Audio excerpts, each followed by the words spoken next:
Assalamualaikum warahmatullahi wabarakatuh.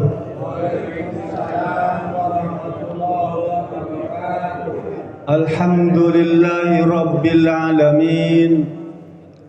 Wassalatu wassalamu ala ashrafil anbiya wal mursalin wa ala alihi wa sahbihi ajma'in, amma ba'du.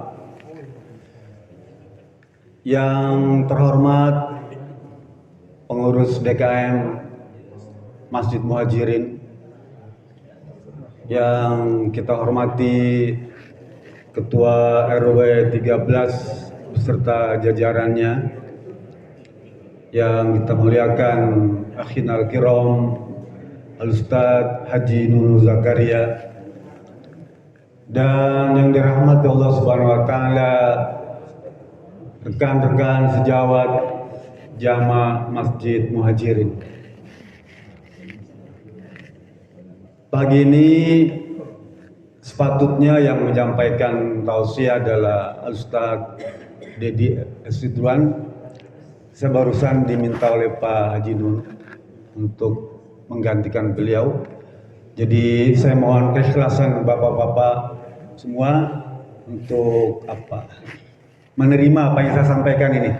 Karena mungkin dalam harapan bapak yang menyampaikan Pak Dedi, tapi berubah, jadi saya mohon keikhlasannya, begitu ya Pak ya.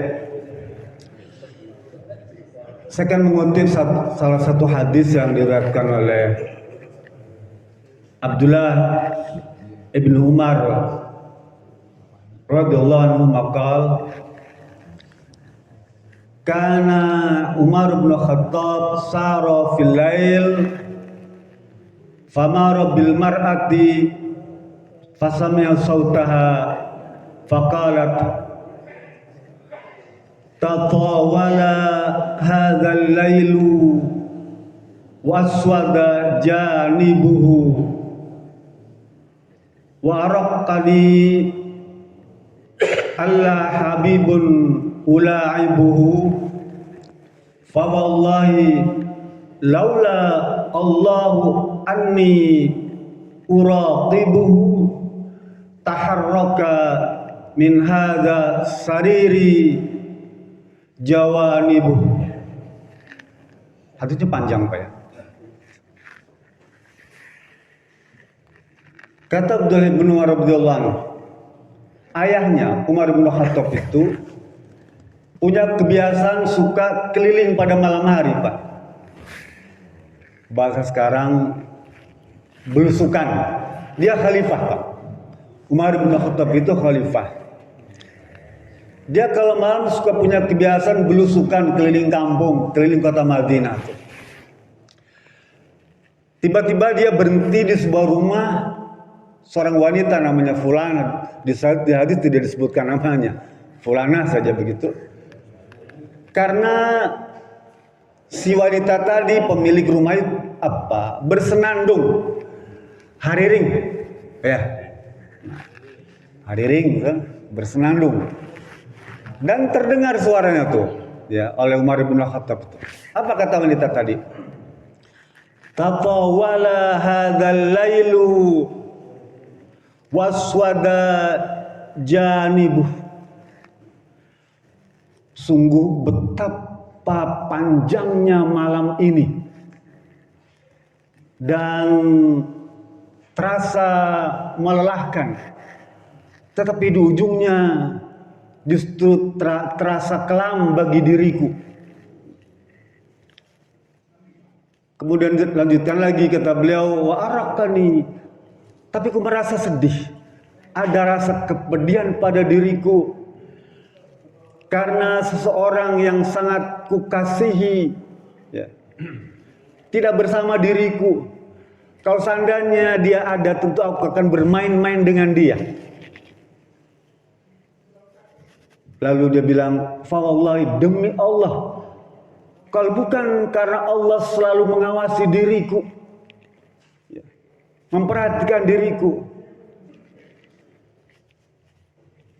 maka ranjangku ini, dia bilang, tempat tidurku ini pasti bergoyang.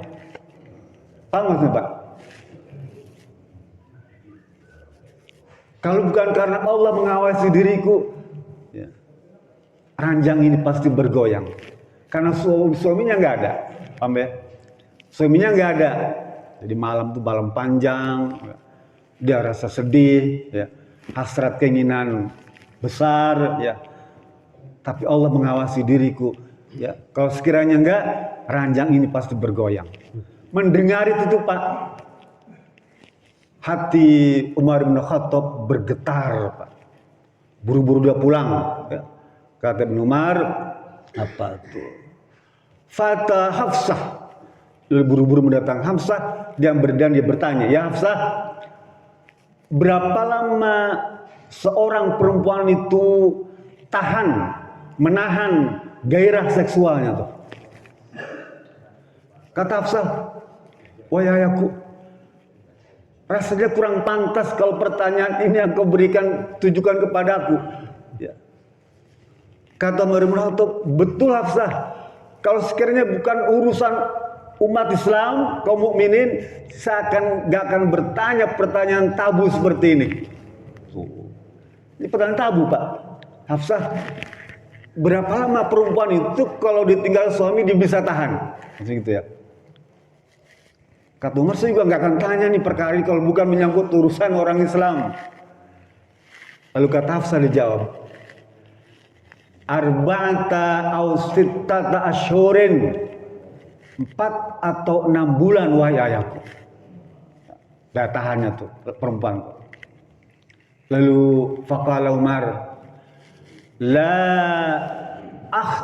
basa jaisa aksara min hadza. Mulai sekarang saya tidak akan mewajibkan tentara, ya, pasukan itu berperang lebih dari 6 bulan. Perjalanan sebulan, di sana 4 bulan, pulang sebulan jadi 6 bulan. Nah, hadis ini Pak menjadi dasar, Pak. Dasar ketentuan seseorang suami boleh meninggalkan istri. Paham ya? Oleh karena itu judul ceramah saya pagi ini apa? Suami gak pulang-pulang 3 kali lebaran, apa hukumnya? Oh, ya, judulnya itu ya.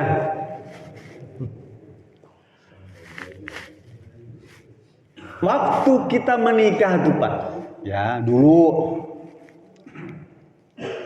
Bapak berapa kali tanda tangan? Ingat ya? Atau malam pertama berapa kali dapatnya? Apa? Ada namanya siukat taklik tuh ya, yang ditandatangani itu kan ya, janji.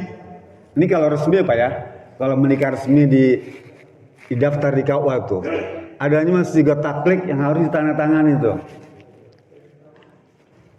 Apa? Saya berjanji kan, atau saya menyatakan diri setelah menikah ini, maka saya berjanji. Ada 4 tuh, ingat gak tuh? 1, jika meninggalkan istri lebih dari 2 tahun. 2, membiarkan istri lebih dari 6 bulan. 6 bulan tuh. 3, tidak menafkahi istri selama 3 bulan berturut-turut. 3 bulan tuh, berturut-turut. Yang 4, menyakiti jasmani badan istri. Maka kalau itu dilakukan, ya, istri boleh mengajukan gugatan ke pengadilan, gugatan perceraian tuh, fasaq, dengan membayar iwan 10.000, murah Pak. Maka apabila pengadilan menerima gugatan istri itu, maka jatuhlah talak 1. Tanda tangan, seret. Kita pakai meterai kan 10.000 tuh. Artinya apa? Kalau kita mempraktekkan yang 4 tadi tuh, ya, tanpa uzur, tanpa alasan, Pak ya, tanpa alasan, tanpa uzur, maka jatuh talak 1. Oh ya, hati-hati laki-laki nih, suami nih. Ya, saya berpesan kepada diri saya dan kita semua agar menjaga, Pak, ya, menjaga hubungan rumah tangga nih. Supaya apa? Supaya ada kejelasan dari sisi hukum, baik hukum agama maupun hukum negara. Banyak dia pergi kerja di luar negeri, nggak ada kabar, nggak berita, baik istrinya maupun suaminya, nggak ada beritanya tuh, Pak. Pulang-pulang balikan lagi aja. Itu yang berbahaya, Pak. Lah, kata Ibnu Umar dan juga dirujuk oleh imam lain seperti Imam Syafi'i, maka apabila seseorang itu pergi, ya, meninggalkan istri sekalipun lebih dari 2 tahun untuk bekerja atau untuk cari ilmu, ya, atau untuk keperluan lain, ada uzur dan istrinya ridha, maka tidak ada halangan dan tidak berhak perempuan itu mengajukan gugatan perceraian karena ada alasan. Suaminya jadi TKW di Arab Saudi, TKI itu, ya, ada alasan cari nafkah untuk membiayai keluarga. Boleh. Dulu Abdullah bin Qasim, Pak, dari Mesir, dia belajar ke Madinah ke Imam Malik. Berapa lama? 17 tahun, Pak, istrinya ditinggal. Ini Abdullah bin Qasim, ya, dari Mesir, Pak, dia habis menikah 3 bulan, istrinya hamil. Ditinggal dia belajar ke Imam Malik di Madinah tuh. Setelah 17 tahun, anaknya tuh gede, Pak. Mulai dari anaknya setelah besar, datang nyusul bapaknya di Madinah tuh. Ketemu dengan Imam Malik, ya. Ditanya, siapa kamu? Saya adalah anak engkau ya Abdullah bin Qasim. Anakku. Subhanallah, sudah besar. Dan kembali pulang ke Mesir, hidup seperti biasa lagi. Kenapa? Karena ridho. Istrinya ridho, menerima tuh ya keadaan uzur itu. Boleh. Begitu juga kalau kita membiarkan istri selama 6 bulan, ya. Ini persoalannya bukan hanya dia bepergian. Kalaupun dia satu rumah, kalau istri dibiarkan tuh, ya, apa namanya, pisah kamar atau pisah ranjang, ya, istri dibiarkan. Kalau istrinya ridho, nggak masalah.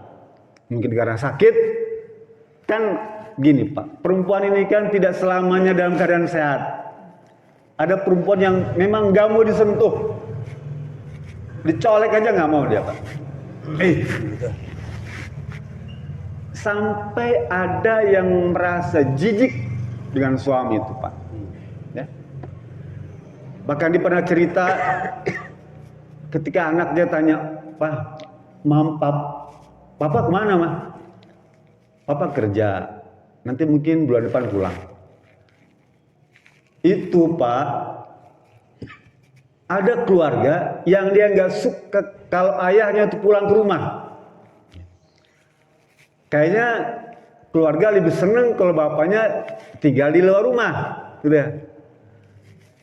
Nanti minggu depan papa pulang deh. Kayaknya sih Ade lebih seneng papa nggak pulang-pulang dah, ya gitu. Itu ada, Pak, seperti itu, Pak. Dalam keadaan seperti itu, kalau istrinya tidak ridho, ya, dan kita juga tidak ada komunikasi dengan membiarkan tuh, ya. Padahal kita dilarang musuhan lebih dari 3 hari, ya, nggak ngomong nih, Pak, dengan istri tuh, nggak boleh lebih dari 3 hari. Ini 6 bulan istri dibiarkan gitu saja, tidak pernah disentuh, ya, tidak pernah dicolek, ya. Kita enggan. Lah itu juga termasuk di dalamnya, ya. Jadi bukan karena orang membiarkan istri tinggal jauh, tidak. Membiarkan istri itu, ya, tidak disentuh. Pada kata Imam Al-Ghazali, Pak, Ghazali ini, kalau kita punya istri, sebaiknya jangan lebih dari 4 hari sekali itu. Apa? 4 hari sekali itu, ya. Disambangi. Ini 3 minggu, 3 bulan diantep aja. Kasihan, nanti kering. Iya kering, Pak. Karena jarang disentuh, dia jadi frigid. Apa frigid itu? Itu kering, ya. Kering, Pak. Oleh karena itu perlu sering dipanaskan, gitu ya. Lah mobil produksi tahun 60 kan nggak dipanasin dia mampet pokoknya. Produksi tahun 60. Nggak jalan tuh dia punya apa? Piston. Nggak bisa pistonnya, Pak. Mesti apa? Mesti seker ya, mesti seker lagi. Saya teruskan. Jadi kalau misalnya lebih dari 6 bulan kita membiarkan istri itu, maka istri punya hak, Pak. Ya.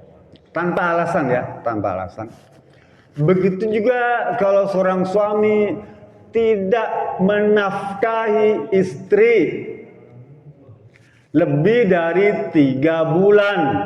Tuh, kita sudah tanda tangan, Pak. Ya. Baik itu nafkah zahir ataupun nafkah batin, ya. Hati-hati nih, Pak. Ini jangankan 3 bulan, sudah tahunan nggak pernah nafkah istri itu ya. Jangan, Pak. Ya. Kita sudah berjanji semua. Ya setidaknya berikanlah kalau kita tidak bisa menafkahi zahir ya, berikan nafkah batin. Kalau nggak bisa nafkah batin, berikan nafkah zahir. Ya. Bumi Allah luas, carilah rezeki, ya, seperak 2 perak, ya. Berikan kesenangan kepada istri itu, sekalipun mungkin gak bernilai, tapi itu cara menjalin hubungan misaqan ghalidzah tuh, Pak. Bukankah kita sudah terikat dengan istri itu, Pak? Bahkan hidup semati janjinya kan, ya. Dan kemudian kita tidak memberikan nafkah lahir dan batin. Masa bodoh aja, cuek. Jadi apa hukumnya meninggalkan istri itu, Pak? Haram. Tanpa alasan, Pak ya. Kalau tadi tanya apa hukumnya? Haram. Berdosa. Suami meninggalkan, membiarkan dan menyakiti perbuatan dosa. Kalau memang sudah tidak suka, ya, sudah tidak ada kecocokan. Kan alasannya gitu ya. Sudah tidak ada kecocokan. Apakahnya suaminya yang memperbesar atau suaminya yang lebih besar sehingga nggak cocok kan gitu ya. Sudah selesaikan ya, selesaikan. Berikan talak. Dan hak talak itu ada pada suami, Pak. Jadi sekalipun istri mengajukan gugatan cerai, tapi kalau suami tidak menyetujui menjatuhkan talak, maka tidak jatuh. Yang kedua, pengadilan, hakim, mahkamah yang memutuskan cerai atau tidak tuh. Yang ketiga, meninggal dunia. Jadi yang bisa membatalkan pernikahan itu apa? 3, Pak. 1 talak dari suami. Yang kedua mahkamah pengadilan. Yang ketiga meninggal atau murtad. Jadi kalau misalnya salah satu pasangan suami itu murtad, maka otomatis cerai. Sama ya. Jadi begitu murtad salah satu jadi musyrik, jadi Nasrani, jadi Yahudi, ya, keluar dari Islam, maka dia resmi secara cerai, gitu ya. Secara ini agama, Pak ya, cerai dia. Atau meninggal dunia, salah satu kan cerai juga. Atau mahkamah yang memutuskan. Bagaimana kalau misalnya nikahnya nikah siri? Kan gak ada dokumen ya? Nikah siri. Cerai siri. Bolehkah seorang suami menyatakan cerai begitu saja? Secara lisan boleh, tapi itu belum sah secara negara. Jadi caranya gimana? Datang ke KUA. Kan nikahnya siri. Iya, nikahnya siri. Datang ke KUA minta surat keterangan tidak tercatat nikahnya. Paham, Mbak? Kan selama ini kan kita datang ke KUA minta surat keterangan tercatat nikah itu ya. Kan dicatat nikah itu. Sekarang kan kita nikahnya siri, maka datang ke KUA minta surat keterangan tidak tercatat nikah saya. Ada nggak? Ada. Itu tugas KUA begitu. Ya, salah satunya mencatat orang yang nikah siri. Bikin surat keterangan. Lah, kau boleh mengesahkan nggak bisa. Karena sudah berlalu kan, masanya kan udah lama, nggak bisa. Setelah dapat surat keterangan tidak tercatat itu bagaimana? Datang ke pengadilan agama, ya. Minta isbat nikah, penetapan nikah tuh. Paham Pak ya? Surat tadi tuh bawa ke pengadilan agama. Nanti jadwal sidangnya kapan? Minta penetapan nikah. Namanya isbat nikah. Bahwa nikah siri itu disahkan, nyatakan sah. Setelah sah, minta dicerai hari itu juga. Paham Pak? Jadi pendaftaran isbat nikah dan perceraian. Selesai satu momen tuh ya. Langsung keluar suratnya bahwa Anda pelan-pelan dinyatakan bercerai, ya, sah, dapat surat tuh. Kita yang laki-laki tenangkan dapat surat pernyataan cerai dari pengadilan. Istri siri kita juga dapat surat keterangan cerai. Lalu bagaimana kalau misalnya pengadilan agama menolak penetapan nikah isbat nikah tuh, paham ya? Pengadilan agama menolak, kamu enak aja dibilang, ya. Giliran susah datang ke sini, waktu senang nggak ke sini, tuh ya.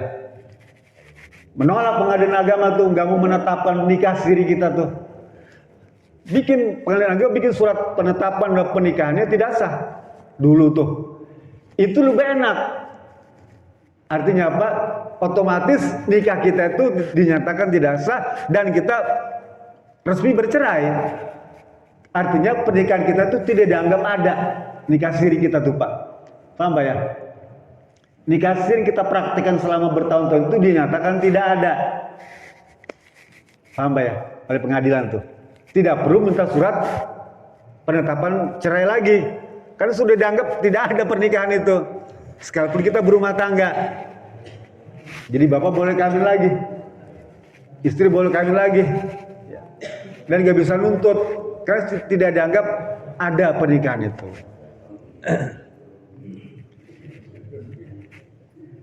Lah ini yang bapak harus pikirkan. Pernikahan siri itu konsekuensinya pada satu keturunan tuh ya. Kalau sekarang sih ada peraturan membolehkan Pak, anak sekalipun pernikahan siri bisa diberikan akte, ya sudah boleh diberikan. Artinya apa? Negara juga mengakomodir lah, ya, mengakui, memudahkan. Tapi memang jelimet, rumit Pak. Ya. Nanti pada perkara harta gono gini juga itu rumit lagi. Saran saya, ya sebaiknya sih dihindari lah gitu ya, dihindari. Ya kalaupun ada minat sekarang ini kan, mohon maaf ya, usia sudah 60, carilah wanita yang sudah menopause ya. Ya, cari yang sudah menopause. Jadi nggak ada resiko kan. Kalau bapak cari ABG berisiko Pak. Ya. ABG berisiko punya anak panjang masalahnya. Ya.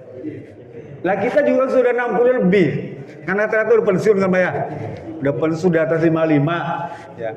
Berapa lama waktu lagi sih? Ya. Paling mungkin 20 tahun lagi juga sudah berat ya. Umur 80 kan berat Pak. Ya. Kalau istri Bapak masih ABG, ya senang dia.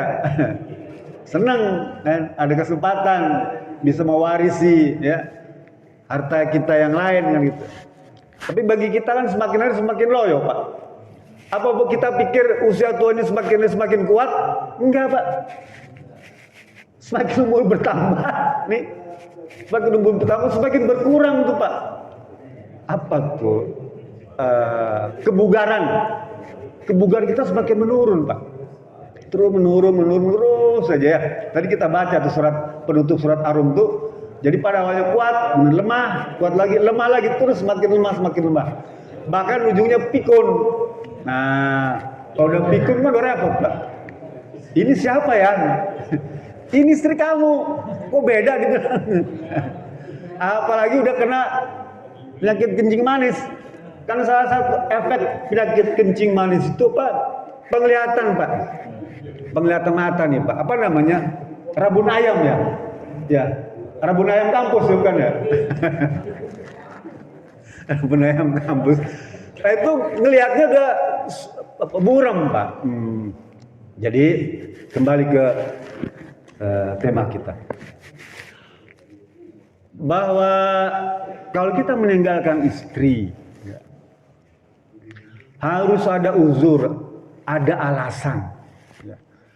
Boleh. Apakah itu lebih dari 2 tahun boleh, ya, untuk mencari nafkah, menuntut ilmu, berobat, atau yang lainnya, ya, boleh asal ada uzur dan ada terus komunikasi dengan istri itu. Sekarang mungkin lebih mudah Pak, ada handphone, ya, ada SMS. Bapak tugas keluar kota, tuh, misalnya 3 bulan, 6 bulan tuh, kan kita sudah tangan 6 bulan tuh. Kalau membiarkan istri lebih dari 6 bulan dia. Kalau kita tugas keluar kota, gunakan handphone itu. Telepon, mohon maaf, Papa nggak bisa pulang. Ya. Itu. Boleh. Artinya ada komunikasi. Ya. Bahkan bisa video call, melihat suasana di rumah. Gitu. Kenapa? Karena kalau kita biarkan, istri punya hak untuk mempraktekkan namanya khulu. Khulu itu gugatan cerai itu ya. Haknya ada pada wanita. Ya, haknya tuh. Tapi yang memutuskan suami dan pengadilan. Yang memutuskan tuh. Jadi agar hubungan kita dengan suami istri Pak, jangan sampai dikategorikan ke dalam ranah bab zina tuh. Sekalipun dengan istri, ya. Karena kita dianggap tidak bertanggung jawab, maka sebetulnya secara hukum dia sudah jatuh talak tuh Pak. Hanya memang belum ditetapkan oleh pengadilan saja. Jadi jangan biarkan istri itu merana, bersenandung, hariring seperti itu. Fulanah di zaman Khalifah Umar bin Khattab. Hadis ini luar biasa Pak, memberikan inspirasi pada kita semua.